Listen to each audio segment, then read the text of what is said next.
Okay. Let's see, where have we been today? We have been to the Ukraine. We've been to New Mexico. We've been to Great Lakes. And now we would like to go to the country of Romania. So I welcome Emilia Lorgandopol. Oh, misspelled, you can correct. How has it come? I, capital I. Oh, okay. Emilia Lorgandopol, yes. The General Secretary of the Bible Society of Romania, and she's going to give us a Newsbite. I know always after the lunch break is more difficult, so I have to do my best to keep you awake. So as Harry has introduced me, I'm coming from Romania, so from Europe, and I've learned that not so many countries are doing this program in Europe. I was happy to hear about our colleagues in Ukraine, a neighboring country as well, and so we started again at the same time last year. And so let me tell you just few small things about Romania. It is an ex-communist country, and it is an Orthodox majority country as well regarding denomination. From an economical point of view, we are facing, after the failure of the communism, still economical problems and challenges, high rate of unemployment, and high rate of corruption. And from a psychological point of view, I can say that as an inheritance of the communist period, people are not used to speak out their problems, their pain, their suffering, so their trauma. And this affects even my generation, but maybe more the generations above me.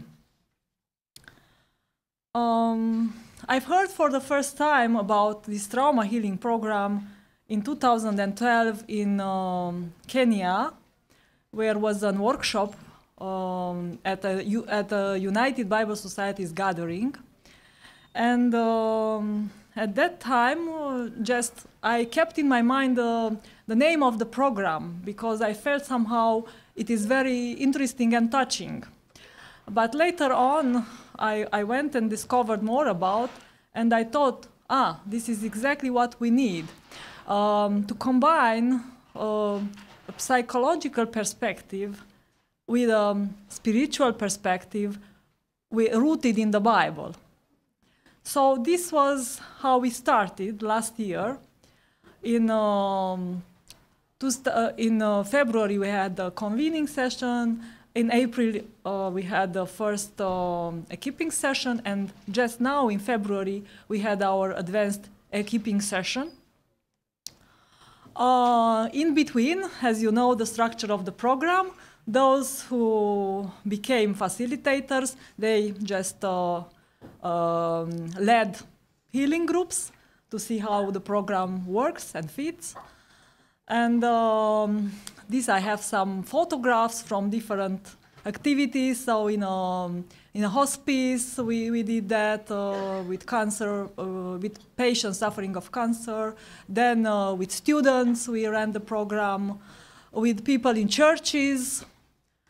And here also I have some photos from the equipping sessions. So we addressed quite a variety of domain and of people, and we gathered a really very positive feedback. A uniqueness maybe, or not uniqueness, but interesting perspective and approach was that we organized this session on an interconfessional base. So we had from evangelical background participants to Orthodox participants. I don't know how familiar you are with the Orthodox tradition, but I may say that there are differences, in some cases major differences. So from this point of view, it was a challenge. We didn't realize at the beginning. So it was a potential, it created a tension, a small tension at the initial equipping session due to that. But I have learned this February at the advanced equipping session that those challenges became a treasure in the end, exactly due to the diversity of the participants. And people I saw, they came back more humble, so they topped down their authority, showing their vulnerabilities as well, so they were not afraid anymore. So they paid attention to each other, and they were more open to dialogue and to understand each other on a deeper level. So this way, I could say that this program became a kind of reconciliation as well among differences. So that was one very positive outcome. And also I just wrote down some testimonies. Unfortunately, the screen here is too far to read them. I thought I would have a laptop in front of me, but maybe only if you can read, this is fine. But as you can see, and I can, because I know from memory some of the things, I will share with you that an Orthodox priest, especially, he said that he discovered more about himself, about his neighbors, and he is now more in peace and understanding, deeper understanding even with God, which was really a humble testimony. And also, I have here on the last one, Angela is the name of the lady, that she said that years ago she prayed looking for such kind of program. And when she heard about, she's a wife of a pastor, of a Baptist pastor, when she heard about this program and she went through the sessions, she finally said that God answered her prayers. So we are very thankful. We are somehow at the beginning, but we are very much encouraged, and we want to work hardly to continue with this program, because I think this program is for everybody.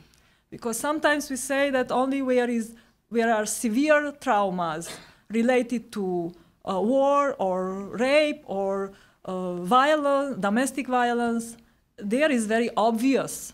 But I think that we all are traumatized in different ways, even if on a more soft way, in a more soft way, and we all need this program. And I'm very happy that the American Bible Society had this initiative and implemented this program, because many other Bible societies, part of United Bible Societies who is familiar with this, they are not very much interested in it, saying that this is not our mission exactly. But by the contrary, I would say this is very much our mission. And this is our core mission in a way, because trauma exists and we have to heal it or to prevent it. And this is why we have to know each other better and to have the courage to share about our weaknesses and vulnerabilities and bring them to the cross and being this way healed. Thank you.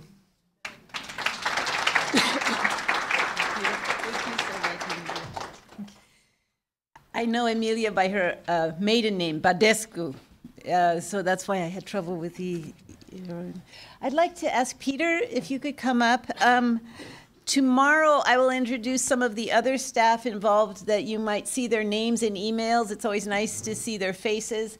Peter has just had the joy of, his family has had their sixth baby last Saturday. So he might not be here tomorrow. So why don't you just say quickly what your role in the trauma healing, or do you want me to say it for you? I guess I can do that. Yeah, I bet you could. Yeah. So many of you know me. I'm currently, my role at American Bible Society now is a quality assurance manager, but I started with trauma healing, and I'm still holding on tenaciously to being the editor for our book series. So all of the books and handbooks that I've come through our products, I've had my fingers on, and I'm happy to help those of you who are producing new materials with contextualization, editorial support, quality assurance support. So that's what I continue to do. Thank you, Peter.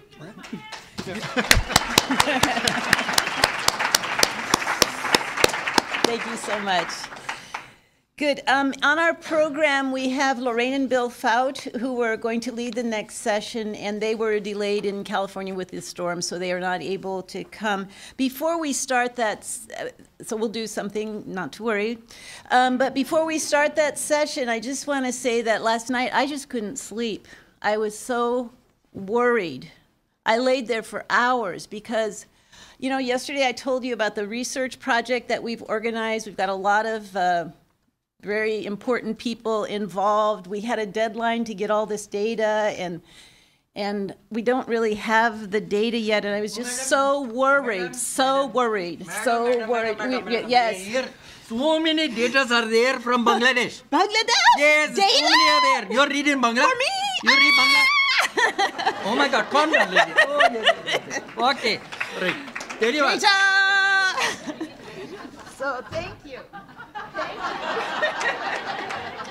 So if you want to come to my office, I am getting more data, and I wish we need lots more. You will make us so happy if you go to the work. I understand this is hard work. It is extra work. You're already busy, but we really get very, very happy and all that. So thank you. And now, from Dallas, Texas, we have Bryan. Dallas. No. Wrong person. Okay. Yeah. So Bryan has offered to fill in for the Fouts, and we're going to talk about the subject of, and everybody knows Bryan by now, so we're, right? I think so. Okay. Good afternoon. Everybody awake? Your stomach is sleeping, or your stomach is awake, maybe. All right, we're going to talk about contextualizing trauma healing. Get rid of my name. There we go. All right, so what is contextualization? What is contextualizing? Ooh, big word. Contextualization makes information and processes familiar and relevant enough to the participants so that they can construct meaning based on their own experiences. Does that make sense? Let me read it one more time. Contextualization makes information and processes familiar and relevant enough to participants so that they can construct meaning based on their own experiences. So why is there a need for contextualization of this material? We need our mic runners, because I would like just a few pop-ups of here. Why do you think there's a need for contextualization of the Healing the Wounds of Trauma material and the whole program? Who is awake? Cultural what? Touch points. Reach out and touch. Yes, cultural touch points. Something else? I'm going to make you stand up. Okay, well, that was successful. All right. Okay. All right. Well, there is a need.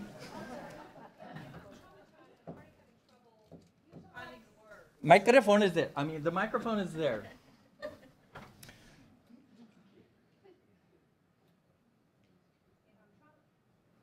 It is not working. If I'm traumatized, I'm already having difficulty finding words.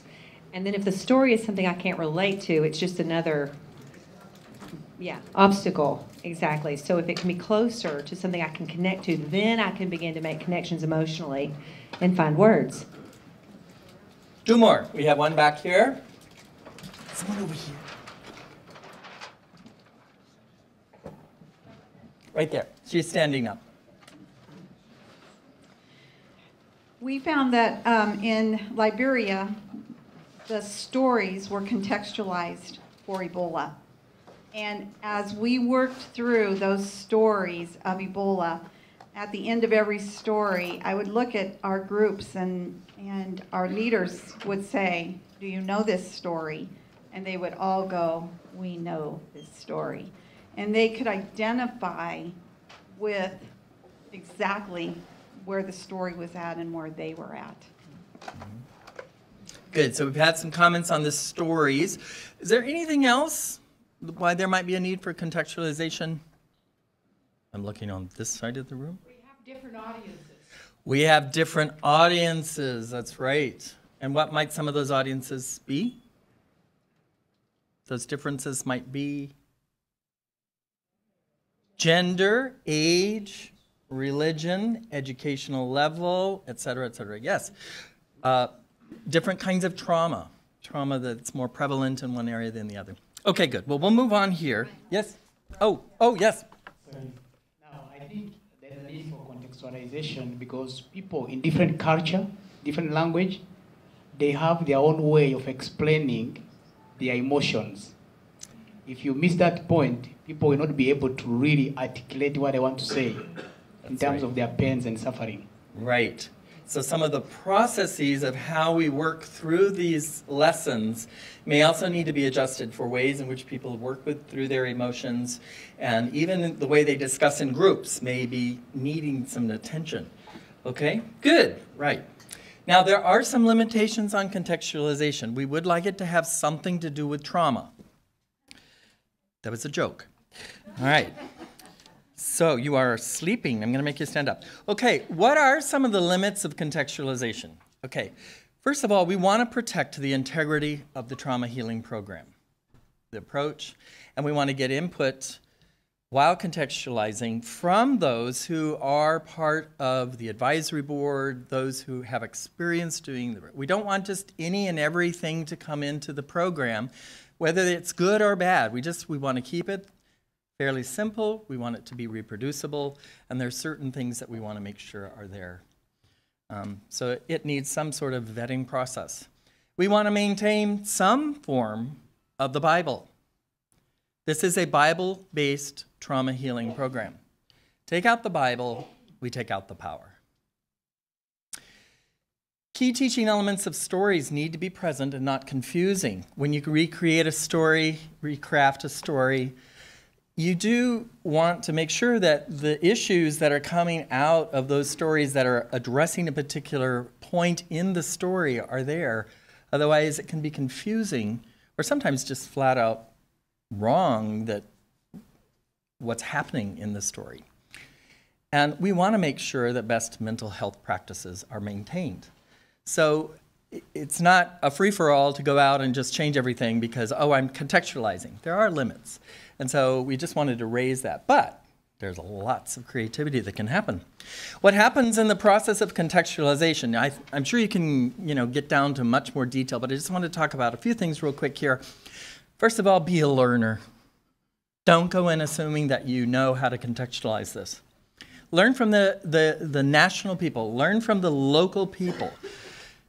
This is going to be their program. It needs to be from their life, their experience, their culture. Know your audience. We already talked about that. And that can also come from the people that you are working with locally. What audiences do they think need this the most? What are the most prevalent traumas? Cultural and contextual factors. We had these cultural touch points. And it's very important that you listen to the people and what is their culture. Now, we must remember culture is dynamic, and just because, oh, well, this is the way we do it in our culture, that doesn't mean culture can't change, and all change in culture is not bad. We are bringing a skill, but we want to do it in a sensitive way. Okay, and we want to make sure we work with the locals to craft the stories. We want it to be, as we say in Nepali, we want it to be sweet. We want the language and the story to be sweet to their ears. Otherwise, why would they listen to it? There is a way to do this. Those of you who have an organization that is involved and you have a coordinator for that, your contextualization needs to be kept in communication with your coordinator, who will then keep in communication with the Trauma Healing Institute.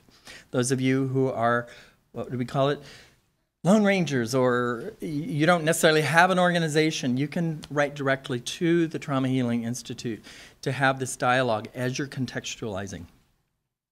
And then we really would like, it's essential that there's an approval that's given and everything has been gone through so that we can maintain that integrity and that also that we can help and support. So that's enough of the limitations. Let's think now for a minute about what kind of attitudes and skills we would need as facilitators if we want to contextualize trauma healing. I would like you to think about this at your tables for about 8 minutes, okay? 8.1 minute. And I want you to think about it at the table, and then somebody needs to be scribing so we can have a good report back. We'll just do a spot report back, but we want to hear. So go for it. What attitudes and skills do we need as facilitators if we want to contextualize trauma healing? Hey, let's come back together and let's share some of the things that we thought about. Could I hear from this table with the orange flowers right here? The one that nobody's looking at me with? Yes, there you are. Yes, would you please, would you be willing? And could someone run the mic to the people who are, could we have a couple of mic runners? Thank you. Okay, let's honor our fellow participants by listening to what they have to say. Okay. Things that we talked about was having a willing heart to learn and listen, a heart to listen and learn. The other thing was being sensitivity to the culture, understanding the cultural dynamics, and then being respectful of the opinions that they share. The client is sharing something, sorry for using the term client, but if a client is sharing something, then you need to listen to what exactly they are expecting from you. And earning the trust of the locals, which might be time consuming, but the most effective way. And willing to change the preconceived ideas. Every time we cannot expect that our ideas will be working, but willing to change and adapt to the ideas depending on the circumstances. Very good. Thank you very much. So we had some respect, we had trust, we had learning, we had understanding. That was great. Let's flip over to this side. How about this table? That's fine, yeah? Mm-hmm. I'm looking for eye contact. Okay. Just share a few. You don't necessarily have to go through. We said humble, willing to own up to mistakes, being flexible, knowing that you may think things are going to go one way, but they end up going another way, and being okay with that. Knowledge of the people that you're working with, and knowing that they know their culture and being willing to learn from them as well. Great. Okay, how about on this side? Another table? Anyone? Sure, over here. Okay, just quickly, some of these have been mentioned, but humility, you need the language, you need to listen, and openness and not making assumptions about others. It helps to know local idiom and story and understand how that culture learns things. Need to know cultural stigmas and local and social taboos. Ah, very good, very good. Thank you. Another table on this side. Way back there, Thaddeus.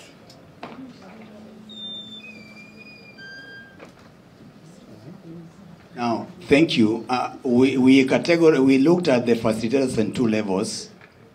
Now, we are facilitators who are like mental health professionals, and I may use the other opposite is the lay people have no understanding of mental health. And so when they are trained together, the attitudes may be different. If you are a mental health professional who is well trained, and you get in touch with the program model and materials, you may say, this is basic.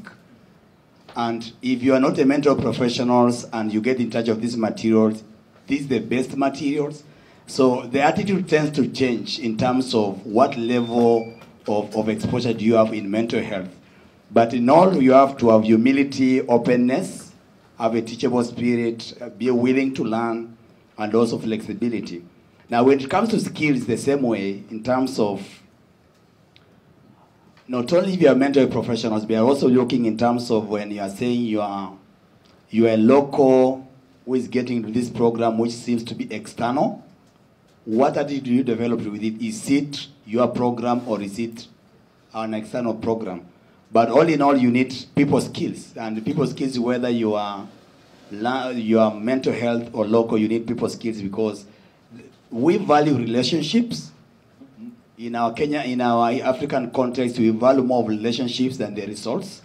And so if you are coming in for results, we look at you because more of relationships is what is key. So you need people skills to be able to work. And then mastery of the content. We have the program model and the materials. So if you don't understand the model and you don't understand the materials, how do you contextualize? And then having the cross-cultural skills. Thank you. Good, thank you. That people skills would apply to pretty much everything that's been said so far. And I'm so happy. I was waiting for someone to say, you got to know the material. I've seen people start to contextualize, and they don't really 100% understand what is the point of this lesson. Not just the steps in the lesson, but you really need to understand the whole lesson. Why are we even doing this lesson? That needs to be firmly part of your DNA when you begin the contextualization process. Excellent. All right, we'll take one more from, because we started over here, right? We'll take one more from this side. There you go.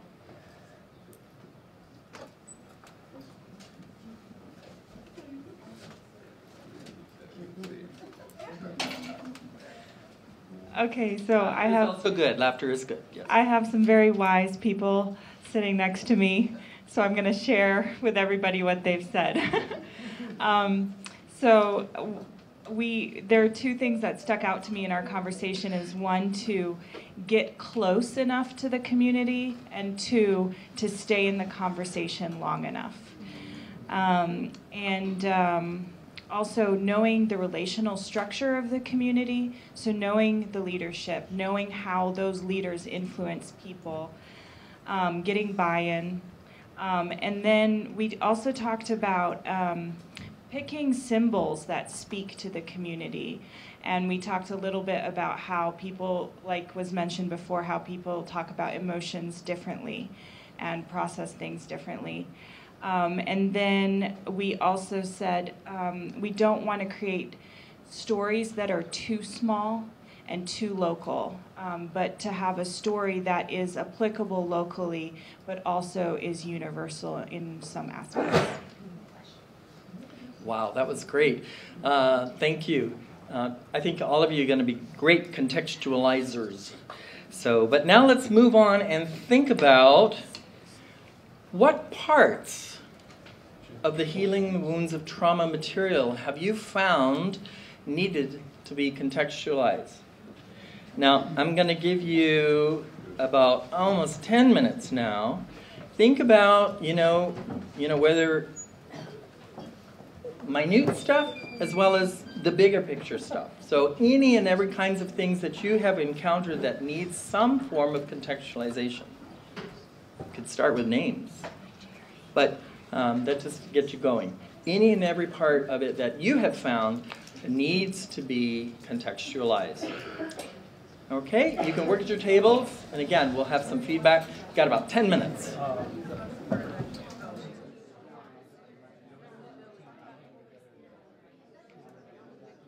Okay, let's come back to this center, or draw our attention back together as a large group. Again, I'd like to hear what you've come up with. What parts of the Healing the Wounds of Trauma materials have you found needed to be contextualized? We'll start over here, and this table hasn't said anything yet, so we'll let you say something first.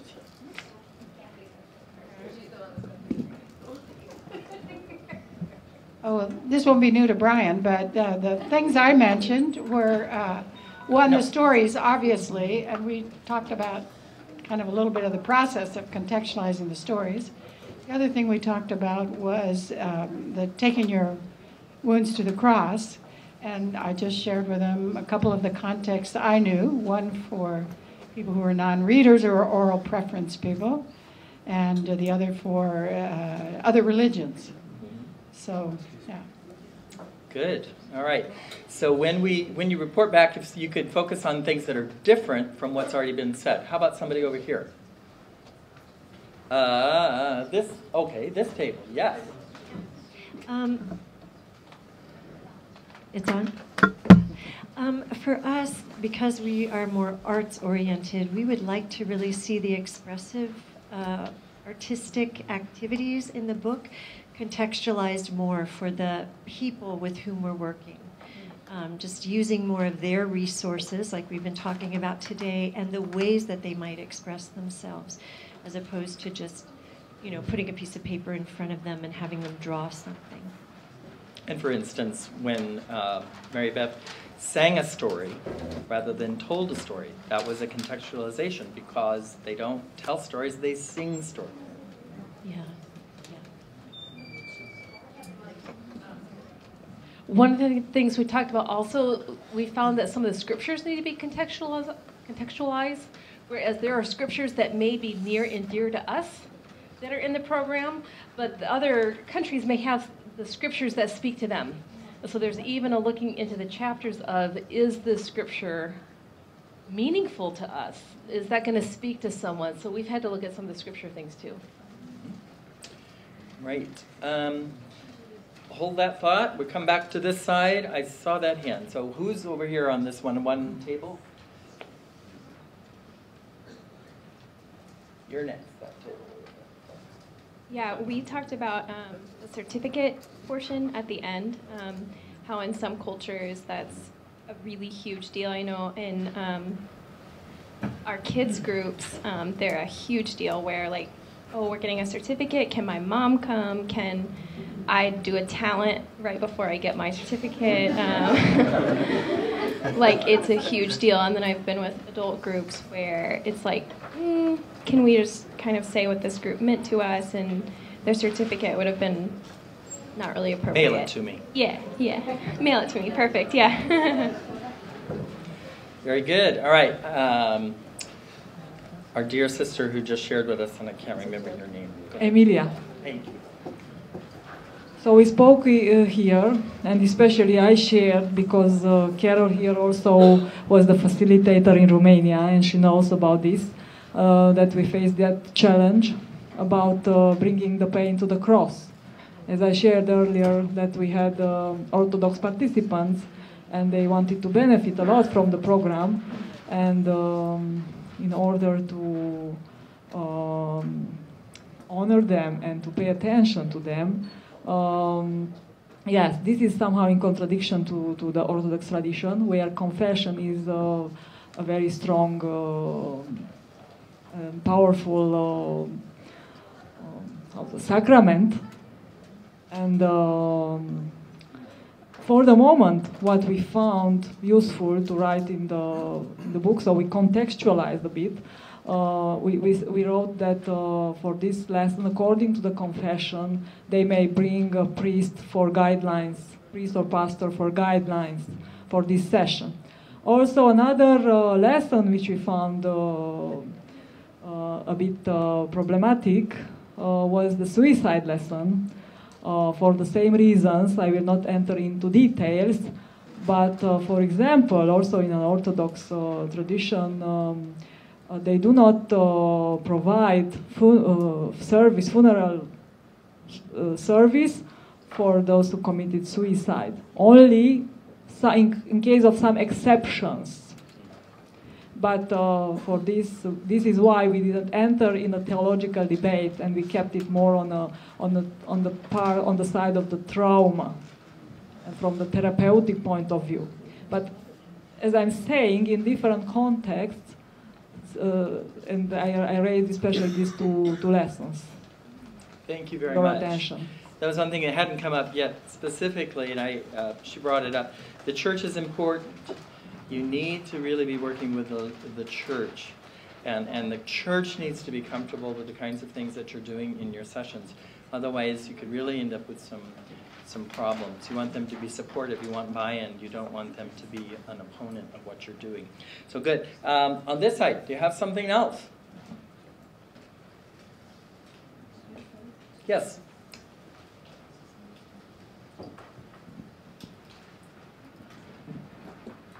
The interactive learning style is challenging, and one person shared that they had to tell people, don't write, because they want to write down everything the facilitator said. And so it just takes longer to teach a new learning style so that they can deal with the material appropriately. Another example given was a name in one language group might be something bad in another language group. So they've had, had to make some adaptations and be careful about being sensitive when they react to a name, one language group to another. Very good. That brings up some points of, we need to be observing, not doing everything ahead of time, but observe as things are going on. What are the reactions you see? And then you may need to refine depending on what's happening, as well as this whole idea of participation. In some cultures, it may be, the participation may need to look a little different. That doesn't mean we don't strive for participation, because my experience has been wherever I've gone, even if they're not used to participation, once they get a taste of it, it's like chocolate. They love it. But there is their way of doing it as well. So you need to be sensitive there. Okay, we have hands over here. Oh my. Yes, there you go. I was thinking about some of the skits, and some of those would violate some cultural taboos, and so you have to be careful about that. If it's mixed gender groups and you're having people, be close to each other or under a sheet or tied together, some of the skits are. Falling down or laying down is very much something you wouldn't do in front of people in the Navajo culture, or stepping over top of someone. So just being aware of those cultural taboos and adapting, or maybe not using certain skits. Or creating new ones. Yes, excellent. Over here, this one. Okay. We talked about the listening exercise and just the obvious thing that in some cultures, direct eye contact is not going to be appropriate. And so that we need to be sensitive to that and helping them use whatever means of eye contact is best in that setting. Also, the Pain to the Cross ceremony is having a great need of sensitivity to the cultural dynamics there. One, of course, if you're doing it in a Muslim context and understanding what is the appropriate way, whether it's bringing the pain to the prayer mat, but then also the method that we use to deal with the papers. If it's going to be burning or using dissolving paper in water, we're thinking now of the context of Guatemala with this orphanage fire. And when those parents of children who have perished finally do go through a healing group, burning the papers may not be the best method. Maybe better to use the water. But if you have a lot of people that have experienced trauma dealing with drowning issues, then water may not be ideal. So just being sensitive to that, and then also the idea of the lighting, that many times we assume, it will be much more intimate and comfortable if we have low lights and candles, but in certain contexts, especially in the Middle East, that may not be viewed, in like the Orthodox environment, that may not be viewed as appropriate at all, but you would always have full lights on. So just the need for us to ask them and maybe run the ceremony by them in advance to help to let them have an opportunity to flag things for us that we wouldn't know that might not be good in that environment. Excellent. All of these are really excellent, and they just underline the need for really listening and understanding. See here? Yes, something that we faced in Liberia, the number of times that we've done equippings there, is the lesson on forgiveness. What forgiveness is and what it is not understood, and we don't seem to be able to find the right way to illustrate it. Because in Liberian culture, when someone is forgiven, everything is wiped clean. There are no consequences. So once you talk about a person being forgiven, but there are possible consequences, they just don't understand it. Okay. All right, one more, and then fight it out. Right. Let's hear from back here, and then we have one more activity. A couple of additions with the printed material is the illustrations. The illustrations being appropriate to the culture, and the translations, multiple translations. Sure. Translation is important, obviously, and the pictures, yes. Well, thank you very much. I was real pleased to see how you were engaging. Now I'd like to see you engage just a little bit more. The final question is going to require a little bit of mobility first. How many of you have a concern about how you might contextualize this in the many varieties of Muslim communities? Raise your hand and move over here.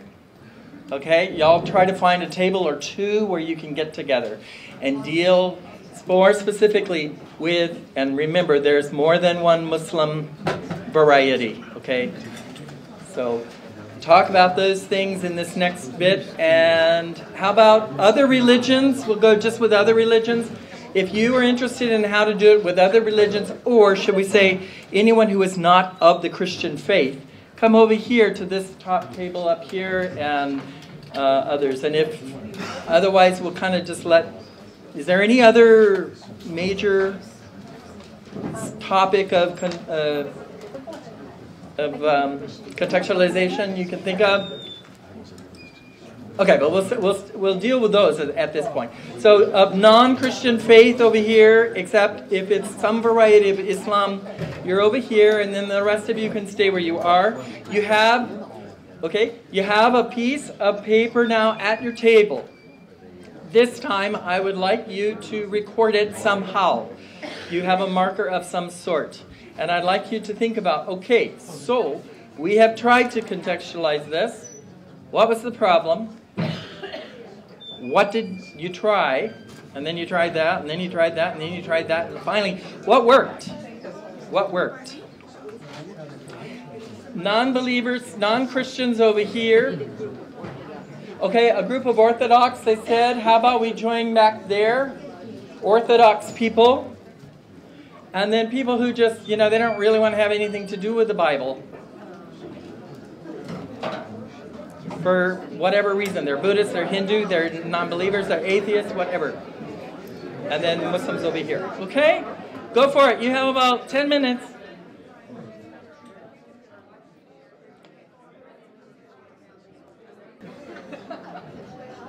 Thank you so much for engaging. I know some of you don't want to stop, which is good. But we do need to move. And we want to hear, before we move on to our break, we want to hear a little bit of what some of you have shared. And I guess I'll wait until anyone is listening to me, but we may be here.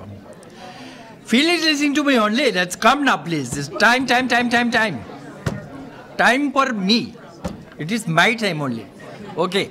All right. So, from the back table there, well, Mr. Thar is, could we have one thing that one issue and that was tried, and the rest are going to be kind and loving to their other participants and stop talking and listen, right?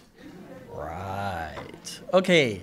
Yes, from this back table. One of your issues, what did you try, what worked? One thing.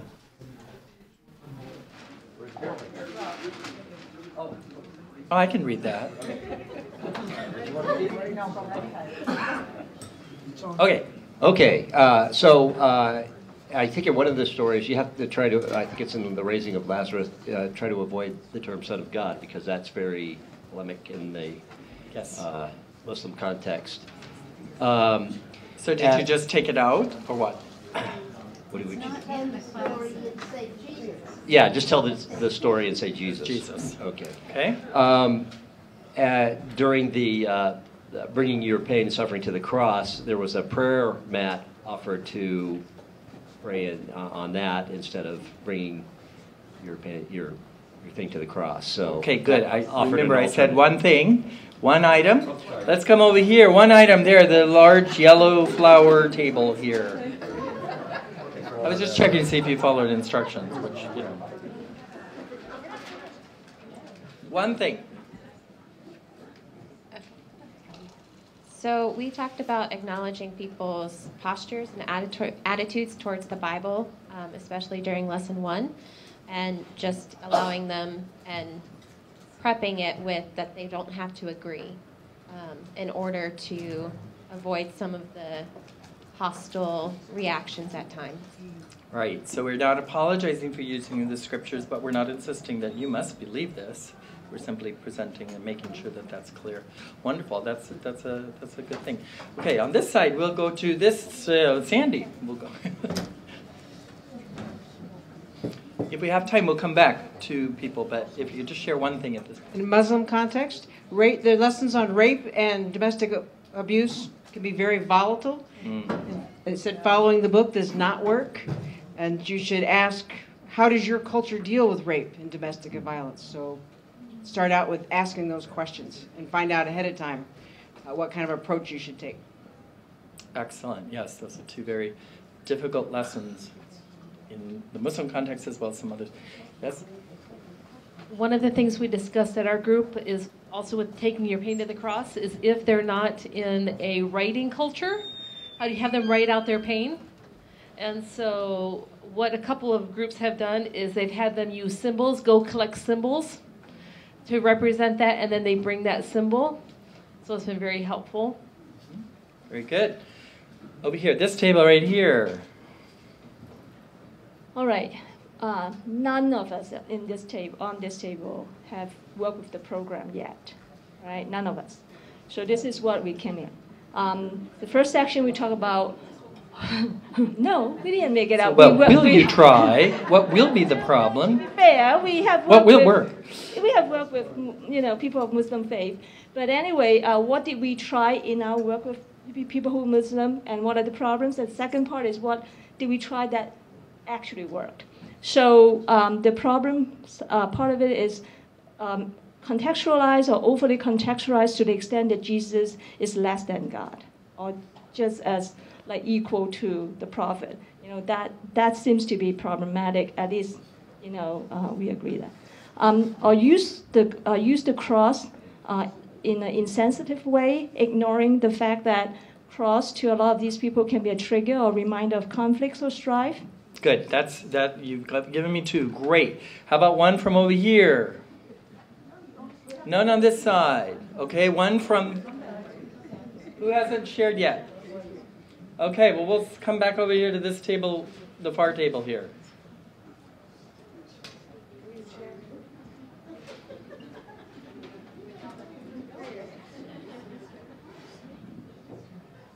That is, you have something to say? I've tried to change tables, but the voice is not changing. So you still have to hear the voice even with the change of tables.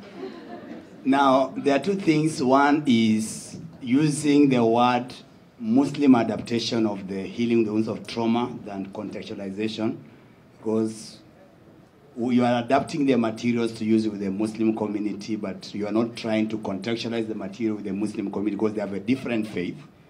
And that brings the aspect of, do we understand what the Muslims believe before you are able to contextualize it? Because if you don't understand what the Muslims believe, then how do you contextualize it?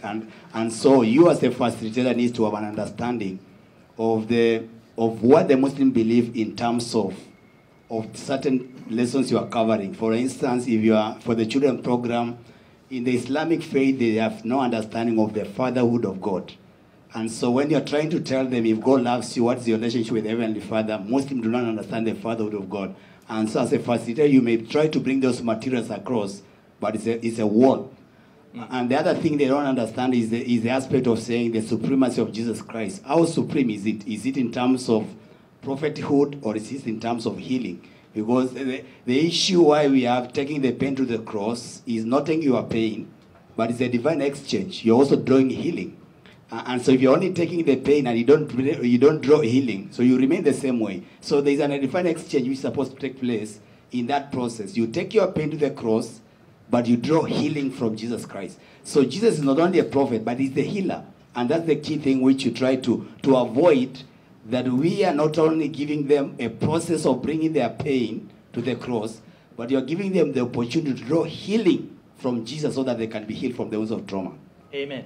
Okay, any last one to share? We really need to know the material well ourselves.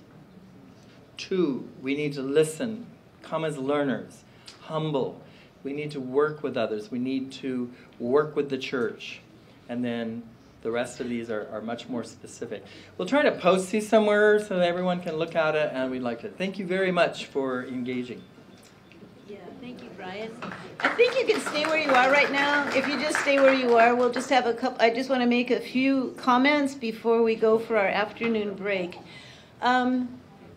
People can do whatever they like. So there are things that are beyond what we would consider contextual. We said there's some boundaries to contextualization. If you want to call what you're doing Healing the Wounds of Trauma, Trauma Healing Institute, there are some boundaries. You might want to do something completely else. That's fine. Just call it something else so that we have the danger of contextualization is fragmentation. If everybody is doing something different, there is nothing that keeps us together. And I think that risks losing momentum. That's what we found in church growth. If every village does church in a totally different way, they can't talk to each other. So contextualization means there are things that stay the same and other things that change. It does not mean changing everything. If you change everything, that might be exactly what you want to do and what is needed, but then it wouldn't be, call it by another name. The materials are simple by intention. We've had some pressure that this isn't sophisticated enough. We need to introduce bigger words, you know. We have intentionally made it simple. And I think people, if you can't say it simply, it might mean you don't really understand it. If there's a 5-syllable word and a 1-syllable word, we have chosen the 1-syllable word. And sometimes when you can say it simply, it really does work a lot more. And it is intentionally designed for people who do not have a PhD in mental health. So we've avoided words like whatever, hyper something or other, or some of those words. We've tried to find other words just because it's off-putting, and we want to be able to translate this into other languages. I would say contextualization needs a lot of discernment in 2 ways. The first way is there are times when you really need to change the materials to not be offensive or to create that connection. There are other times when it is the culture or the society itself that needs to change. These are very different things, and I think we have an extreme example in what Diane said this morning. If you go to a culture where all of the girls are being raped by their fathers, you do not contextualize that this is now fine. You say, well, no, whatever culture you are in, that is not good. So that it's not always what has been doing there, what they're used to, is what we want to do now here. Sometimes it's a moral issue that is just flatly wrong. It is toxic. There are books out called Sick Societies. You know, because the anthropologists, British structural functionalists had this idea, you know, culture is this finely tuned machine, and if you make any change, the engine won't work, everything will fall apart. There's masses of literature and ethnographies written from this school of thought, and it's rubbish. Cultures change all the time. Just ask Sherwood. Sherwood, they'll line up for you at the break. But cultures change all the time. We are changing all the time. So don't think that just because they haven't ever done it this way, we've got to change it. We've found with the art, African pastors do not draw, adults do not draw, children hardly draw in Africa. But after they tried it, they have said to us, we have to do this every time because it is so meaningful. So people do new things. You do new things. I do new things. The other thing about discernment is I have been guilty of being too sensitive and changing it when I do it with this group. Then I go the next time, I change it for that group. Then I change it for the next group. And you can't be changing, you can't be so sensitive to each group that you're forever changing everything. First of all, it drives you nuts. And second of all, you know, it's tiring and whatever, you know. So don't change too quickly. You have to, you know, you can go overboard in all directions. So keep some balance in that way. The participatory is non-negotiable, really. I don't care if they've never done it once. It is helpful because it is more respectful of adults. They already know something. You want to draw it out of them. You want to respect that they are not small children. It's more interesting. They will remember it longer. So all of that Jane Vella adult education stuff is true. It is also helpful in this area of trauma because people little by little begin to share their story. And we don't want them to go away with just a head full of ideas about trauma and how whatever. We want them to have it go down to their hearts, and that only can happen as they start talking and sharing. So that is non-negotiable, and it is like chocolate to some people to eat, but then when they go and become facilitators, it's a little more challenging to learn how not to preach for a long time. I have stories, which I will not tell you. The listening skit that we have in the handbook is there. You do not have to follow the listening skit. For those of you who don't know, there's a good listening skit and a bad listening skit, and we finally wrote lines. We just used to say for years, you know, do a skit that models good listening, and then a bad listening, and then a skit that models good listening. We wrote a skit. We wrote lines because people were able to do the bad listening skit easily. It was hilarious, very creative.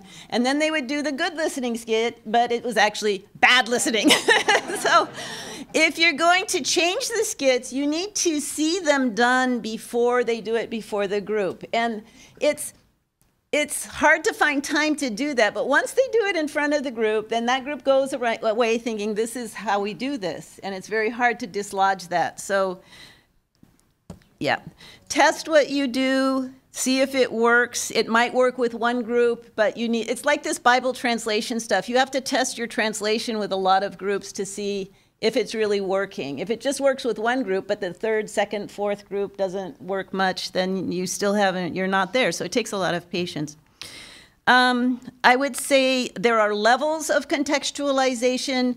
We have on the website, and I have one printout here, we can make more or send it to people or point you to the site. Dana will tell us where it's on the site. I think I know where it is. Yes, I will tell you what it is if you will tell me where it is. Publishing a new version of Healing the Wounds of Trauma. Oh. So if you memorize that, you'll be fine.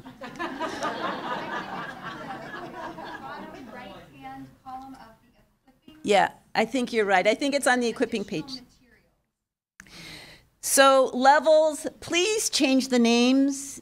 That we've gone more to Bible names because we're working with Christians a lot of times, and so they usually have a Peter and a Mary and a Joseph and that kind of thing. But make the names work. You don't have to ask anybody about that. But if you start changing the stories, the Trauma Healing Institute needs to see those, or as you know, you can go to your program. But we need to say yes, that covers what the story needs to cover. The stories seem to be just like stories, but actually they have goals. And in this paper, it says what the goals of the stories are, what has to happen. I mean, people have to die in these stories. You realize this, you know, and, you know, you have to have certain things happen because it's not just a casual story. Yeah, the HIV and AIDS lesson, if you are including that, needs contextualization. If you're not working in Africa, you have to really think about that. Like in Latin America, levirate marriage is not known, so you got to do something. You know, don't do that. And also lesson 11 on preparing for trouble. If you're not in a place where there's war, you have to change the story. So like in Haiti and in the Farsi, it's going to be about an earthquake. I think one of them is an earthquake anyway. Yeah, they're earthquakes. in that. So there are times when you really need to change the content of the lesson, as some parts of the content of the lesson, as well as the story. If you do that, the Trauma Healing Institute needs to see it, because our name is kind of going on it, and we want to make sure that it's doing what it needs to do, and we can endorse it. There was another, oh yeah. I think from this table, when you said using the book for domestic abuse and rape does not work, what was meant to be said is you need to find out first where these people are coming from and adjust how you start this lesson and how you work with the group. The materials themselves, as always, you need to be sensitive to who you're speaking to, but I don't think the intent was it doesn't work, it's just you've got to find it. And frankly, it is a very hard topic, and we have found in one country, domestic abuse was so new, it was so cultural that you beat your wife. It has taken years of going over and over before it really, but it's not because we think beating your wife is really okay, it's just that it was new and it took time. You know, the more deeply rooted it is, the more time it might take. Okay, I'm almost finished here. In here, it talks about a license agreement. We used to have the license agreements. That is to license you to translate the book, contextualize, translate, or to publish, or both. We have taken those off the website. If you want a license, you write Trauma Healing Institute or talk with us. Sarah Dolan is handling those now. Vanessa used to. But we want to make sure you have the legal rights to do this so nobody goes to court. And we're not having two groups translate this whole thing in the same language. So we want to know where it is, and we need Peter, who you just saw with his 6th baby, look at the formatting at least. He can help with the layout and all that if you need help with that. He's done some very different languages that he cannot read a word of and scripts that he doesn't understand.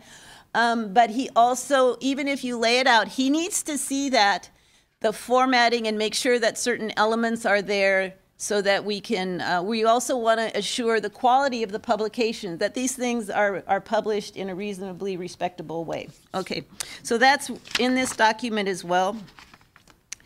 My last comment before we go to break, and I will be very short, was our experiment in Togo. This was in 2005. Margaret was there. I don't know who else was there. But we had people after the election violent, yes? And we had to do Pain to the Cross. So we were at this place, and I'm not sure why we did this, but we needed something to burn the papers in. No, we did this outside. Let me tell the story, and you can correct me after. You know what I'm going to say. Anyway, we were at this place, and a young man went out to the market to buy something, a clay pot in which we could burn the papers. And so he lived there. He had just gotten there. But anyway, he got this clay pot, and we got everything ready, and we did Pain to the Cross, and we placed the pot outside at the intersection of 2 sidewalks, and then there was some grass. Those of you who live in Africa for a long time might already be having some ideas of what happened. Well, the particular kind of pot that he bought was the kind of pot you buy when you want to curse someone. And what you do with this pot is you do certain prayers, and you do these at an intersection, because intersections are very propitious places to meet spirits and call on them and curse your enemies. So be careful with your contextualization. And as Mary said at our group, you know, really, the quicker and the more you can have people from the group on your staff, because you don't know what you don't know. We had no idea that this little innocent clay pot meant that much to these people. And we wouldn't have, you know, you can't ask everything. So having people from the group, and making sure they can alert, you know, that it's safe enough, they can say, hey, wait a minute, this isn't really going to work. Okay. And the mother of all closing ceremonies, the prize goes to Haiti. We had a valedictorian. We had a salutatorian. We had speeches. We had songs and dances. We had a beautiful cake. It was lovely. Yeah, go Haiti. Okay. Okay, let's go to break, and we'll be back at 3:30.